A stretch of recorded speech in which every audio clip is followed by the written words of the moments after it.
vous avez un T-Rex? Vous dites que vous avez un T-Rex? Redites ça.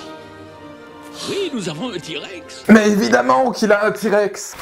D'un autre côté, si tu pars par là, il a aussi une DeLorean, il a Chucky, il a même Freddy, le gars. Le mec a même Roux Carnage. Enfin, si ma vision est exacte, que c'est vraiment ça, même dans son choix des Pokémon, il s'est pas planté, le gars.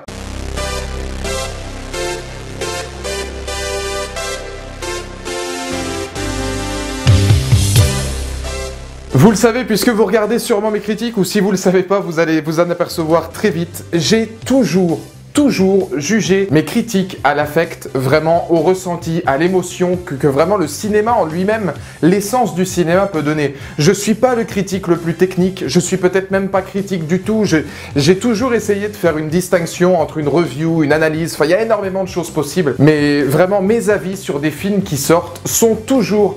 Et évidemment, ensuite, je discute un petit peu technique et je discute un petit peu ce qu'a été capable de faire le réal, mais de l'émotion au moment où je sors d'une séance. Et je vais pas vous mentir, il y a que 4 films. Il y a que 4 films en tout qui m'ont fait pleurer depuis que je regarde le cinéma. Et il y a eu Ready Player One. Parce que ce film m'a touché, m'a tellement parlé. J'en suis ressorti et c'est pour ça que je fais la critique seulement le lendemain alors que je l'ai vu hier. Je voulais mettre en ordre mes pensées, voilà, je voulais éviter de faire trop à chaud. Et j'ai toujours pas de mots. Le gars n'a toujours pas de mots à donner à ce que j'ai vu. C'est une claque, c'est phénoménal, c'est monstrueux, c'est du Spielberg, c'est tout ce que vous voulez, d'accord. Ce sera de toute façon pas très original par rapport à ce que certains ont déjà pu en dire. Ready Player One a réussi à me faire chialer dès le premier visionnage pour tous les messages qu'il donne à la fin du film, pour tout ce qu'il a été capable de faire. Pour vous donner un ordre d'idée, de toute façon, ne serait-ce que pour la bande-son, à partir du moment où ils ont mis les Tears for Fears avec Everybody Wants to Rule the World, j'étais fini. C'est à ce moment-là que je me suis dit, d'accord, je suis en train de rentrer dans un truc exceptionnel. Steven Spielberg a toujours eu cette capacité monstrueuse de ne pas proposer des films. Il y a eu Avatar, et il y a les films de Spielberg. Spielberg ne propose jamais un film. Il réinvente le cinéma à chaque fois sur vraiment tous ses plus grands films en proposant une histoire, une aventure, une odyssée, tout ce que vous voulez. Ready Player One, c'est pas un film. Ready Player One, c'est une aventure. C'est une des rares fois au cinéma où quand ça se termine, j'ai les boules. J'ai vraiment les boules en me disant « Putain, dans qu'est-ce que tu m'as emmené ?» Tu m'as emmené dans quelque chose qui va presque contre tout vraiment ce que j'aime au cinéma, puisque je suis pas forcément full CGI, je suis pas forcément pour les effets numériques à outrance, mais là, tu m'as emmené dans quelque chose dans lequel je n'étais jamais allé.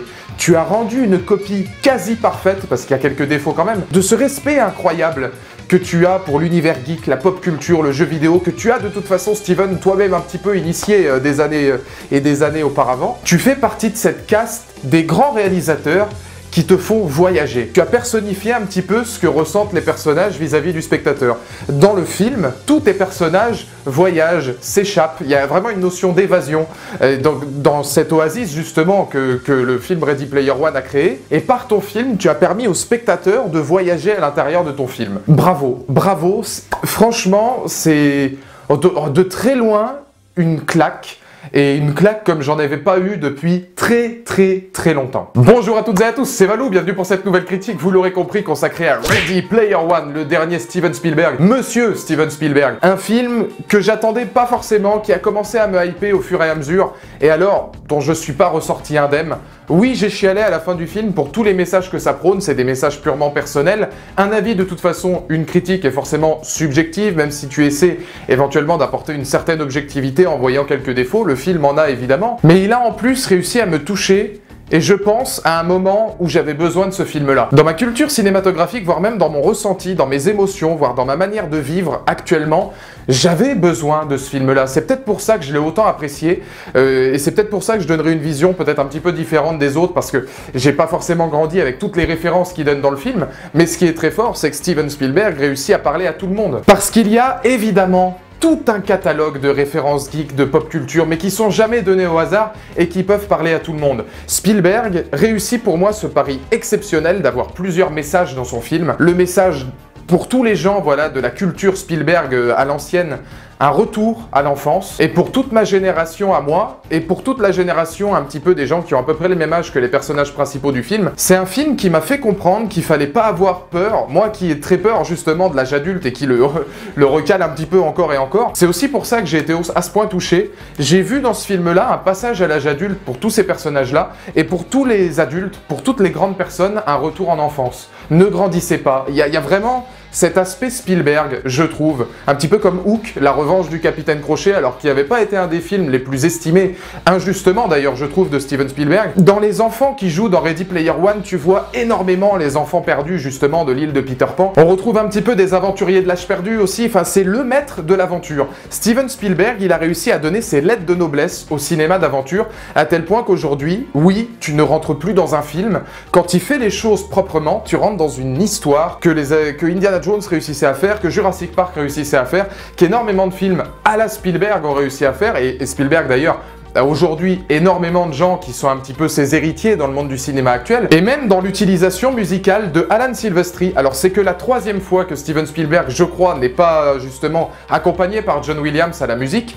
mais là c'est Alan Silvestri qui s'en charge, et il connaît bien aussi ses classiques, ça m'étonnerait pas que ce soit un héritier de John Williams non plus. Tu retrouves des thèmes un petit peu emblématiques, des sonorités musicales que tu avais déjà dans Hook, que tu avais dans E.T., que tu avais voilà, dans des anciens Spielberg, vraiment un Spielberg qui revient aux sources vraiment de ce qu'il sait faire, de son cinéma d'aventure, tout en incluant un respect religieux pour toute la pop culture, pour tous les films justement qu'il a dû adorer, du Shining, tu as des Gremlins, tu as vraiment tout un tas d'univers, les Atari pour les jeux vidéo, à l'ancienne, mais il n'oublie pas les gens de notre génération, et c'est pour ça que ça parle à tout le monde, et c'est là que le message est fort aussi, c'est qu'il fait un film ouvert à tous, avec du Overwatch, avec du Halo, avec du Minecraft, enfin il y a énormément d'univers différents, il te bombarde même, voilà, alors ça c'est mon petit plaisir personnel, pas mal de références à Alien, notamment avec le fusil d'Hélène Ripley qu'elle a dans Aliens, avec le Chestbuster hein, dans une scène un petit peu comique qui va sortir. L'un des personnages s'appelle d'ailleurs Hélène, et son surnom c'est H. Si t'as vu le premier Alien, a priori tu as fait une jonction évidente, et tout cet univers apporte une féerie, d'une profonde tendresse. C'est un film qui est tendre,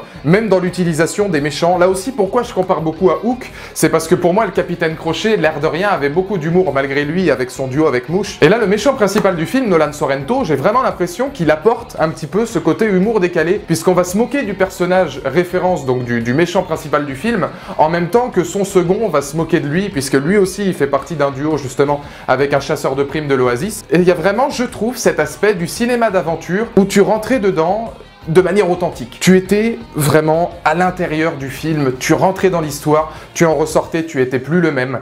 Que ce soit pour voilà tous les adultes qui là vont revoir leurs souvenirs d'enfance, mais aussi pour moi, de la manière dont j'ai pu percevoir le film, dans la manière dont Wade Watts par exemple, on peut s'assimiler à son personnage, une espèce de geek un petit peu, et ça c'est pareil vis-à-vis de YouTube. On peut imaginer des tas de possibilités, mais en tant que youtubeur, la vie informatique, la vie virtuelle, elle est très importante, puisque vous, moi, on discute, mais on se voit pas, ou on se voit peu, à moins d'événements de gardien, évidemment, du gardien du cinéma. Et lui, en fait, et pour tous les gens voilà, qui sont gamers, mais je suis pas spécialement gamer, mais pour moi qui travaille sur YouTube, c'est une référence aussi de se voir un petit peu et de pouvoir se retranscrire dans ce personnage-là. Parce que ce personnage de Wade White, il vit virtuellement. Et nous, quand on discute à part entière, etc., parfois le virtuel prend vraiment le pas sur la vie réelle. Et le message de ce film-là aussi, c'est il faut respecter les codes, justement, de la pop culture, il faut respecter ce côté geek. Mais d'un autre côté, le réel est aussi très important. Parce que, et c'est très con comme phrase, mais l'un des protagonistes du film le dit, la réalité, elle est réelle. Parce que tu ressors non seulement avec une claque visuelle dans la tronche, parce que derrière la caméra, faut pas oublier que c'est Monsieur Spielberg. Et Monsieur Spielberg, il sait faire les choses. Il y a vraiment 3 scènes qui m'ont impressionné, littéralement. C'est la course de voiture, ou alors, mais tu en prends plein les yeux, évidemment, parce qu'il sait faire ce genre de choses-là. Il sait te maintenir en haleine, te ponctuer de références avec l'arrivée du T-Rex. Pour moi, l'arrivée du T-Rex, mais c'est... Je l'avais vu dans la deuxième bande-annonce, il me semble, mais je savais pas vraiment son implication, etc. Quand j'ai vu le T-Rex arriver avec ce rugissement du T-Rex, ça aussi, chose importante, Spielberg donne énormément de références à tout l'univers du jeu vidéo et de la pop culture, mais il fait pas l'erreur de se donner trop de références. C'est-à-dire qu'en dehors du T-Rex qui est présent dans Jurassic Park, qui est le même justement de Jurassic Park, il n'y a pas énormément de références à son cinéma. Il y a énormément de références aux autres cinémas. Et je trouve que c'est très respectueux de la part de Spielberg de ne pas être allé trop loin. Pour vous donner un ordre d'idée, voilà, la deuxième scène marquante du film pour moi, c'est celle qui concerne Shining. J'en dirai pas plus pour éviter les spoils. Mais cette reconstitution, elle est non seulement chiadée intellectuellement, elle est non seulement vraiment très intéressante en termes de scénario, puisque moi personnellement, qui n'avais pas lu le roman, dont le film est adapté d'ailleurs, je n'avais aucune idée de jusqu'où ça allait aller, mais il n'oublie pas de faire des références à droite à gauche, puisque dans le cinéma, à l'époque où justement est sorti Shining, il y avait La Mouche de Cronenberg avec l'exceptionnel Jeff Goldblum. C'est vrai que si on avait pu rentrer dans La Mouche, je n'aurais pas dit non. Une espèce d'amour qui à mon avis est réciproque par rapport au film de Robert Zemeckis aussi. Il y a un tel catalogue que ce serait pas très intéressant de toute façon d'en parler dans cette vidéo, puisque je suppose que voilà, beaucoup ont déjà dû en parler, et puis il suffit de voir le film pour s'en rendre compte, mais c'est l'utilisation qu'il en fait qui est intéressante. Parce que non seulement il l'utilise à des fins scénaristiques, mais il en fait pas uniquement du fanservice. C'est pas uniquement, voilà, je vais te balancer 150 références à gogo pour justement te faire plaisir, mais je m'arrête là. Non, Spielberg s'en sert à des fins d'aventure. Il est là pour te raconter quelque chose, il est là pour te faire vivre quelque chose. Et beaucoup de films, je trouve, aujourd'hui l'ont perdu. Je vois par exemple Pacific Rim que je suis allé voir la semaine dernière, qui était un blockbuster aussi, qui avait les moyens de faire les choses bien. On sent que lui, c'est une recette marketing, qui ne raconte rien, qui ne veut rien, avec des acteurs qui ne partagent rien, qui ne te font rien ressentir. Et derrière, tu vois Ready Player One, tu te dis que c'est la volonté pure du cinéaste, et peut-être la volonté pure du film qui est en train de changer. Ready Player One, il a cette capacité à s'adapter au monde actuel, la réalité virtuelle, l'oasis, le fait que de plus en plus de gens sont à l'intérieur d'une matrice constamment, quitte à voilà, privilégier cet aspect virtuel à la réalité, mais il incorpore ça dans ce film à la capacité de voir à l'ancienne. C'est-à-dire que c'est la nostalgie qui a fait le futur. Et ça, je trouve que c'est plutôt très intéressant. Réussir à faire un film où toute ta nostalgie, tout ton passé, c'est la marque de ton futur. Est-ce qu'au final, la pop culture, du coup, n'est pas intemporelle? C'est la question qu'on se pose à la fin du film, en dehors de cette identité, justement, marquante. Il y a quelques défauts dans le film, évidemment, au niveau des dialogues. On n'est pas forcément sur des dialogues très poussés, très recherchés, comme Spielberg sait le faire de temps en temps. D'un autre côté, je suis pas sûr que ce soit la volonté de Spielberg. Quand il disait, par exemple, de Jurassic Park, il fallait pas s'attendre à des performances d'acteurs exceptionnelles, qu'il fallait pas s'attendre à des dialogues ultra riches, parce que les héros, ce ne sont pas les humains, ce sont les dinosaures. Putain, j'en ai marre d'avoir toujours raison. Personne lui en a voulu dans Jurassic Park de pas avoir des dialogues ultra transcendants, ultra chiadés, excepté quelques envolées lyriques de Jeff Goldblum. Là, on était vraiment dans quelque chose d'atypique, dans quelque chose de jamais vu. Moi, je trouve que Ready Player One, à l'instar d'Avatar, qui t'amène dans une autre planète et qui t'amène complètement dans autre chose, avec la 3D, etc., qui était jamais vu, Ready Player One est une référence. C'est pas non plus le but d'avoir des personnages ultra torturés, ultra travaillés, encore que je trouve que l'émotion, justement, d'autant plus qu'ils sont tous en CG, donc c'est pas forcément évident parfois de faire la différence, la jonction entre réalité et virtuel, je trouve qu'on s'assimile plutôt bien au personnage. J'ai eu aucun mal, justement, moi, personnellement, à m'assimiler au personnage de Wade Watts, et qui est d'ailleurs très bien interprété, puisque qu'on le soit dans la réalité, on voit vraiment les émotions du personnage, on voit vraiment la capacité qu'il a à vivre dans cette réalité virtuelle plus que dans la réalité normale, de ce manque aussi qu'il a justement dans la réalité absolue. Les méchants qui font un petit peu caricature de méchants, mais pour moi c'est totalement voulu. Il y a une ambiance derrière tout ça, il y a un message, encore une fois. C'est un film qui n'est pas voilà, qu'un catalogue à donner, pour moi c'est un film qui comporte des messages ultra pertinents dans la société actuelle. Et je pense que ça va toucher certaines personnes plus que d'autres, évidemment, comme n'importe quel film. J'ai toujours eu tendance, moi, dans ma vie perso, à regarder plus à l'arrière, de regarder plus ce que j'avais déjà fait, plutôt que vers l'avenir, justement, de me dire, putain, c'était mieux avant, etc.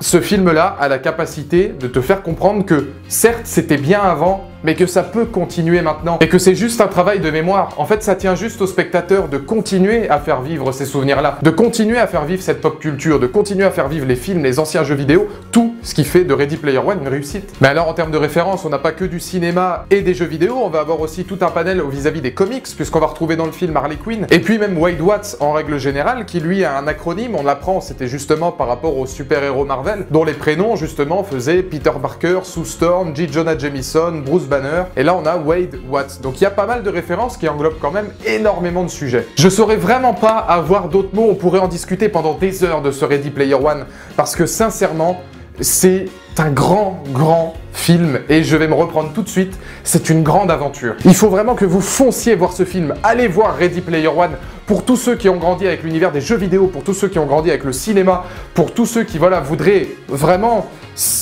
voir quelque chose de différent au cinéma, pour tous ceux qui aimeraient aller plus loin, pour tous ceux qui aimeraient revenir en arrière mais continuer dans le présent. Enfin, il y a énormément de thèmes possibles. Dans les commentaires, n'hésitez pas à me donner votre point de vue. Oui, c'est une critique en 9 sur 10, un bon 18 sur 20 évidemment. Il y a très peu de défauts, hormis voilà les dialogues. Enfin, pour moi, les défauts n'en sont pas vraiment. Quelques longueurs par moment, notamment sur la scène finale.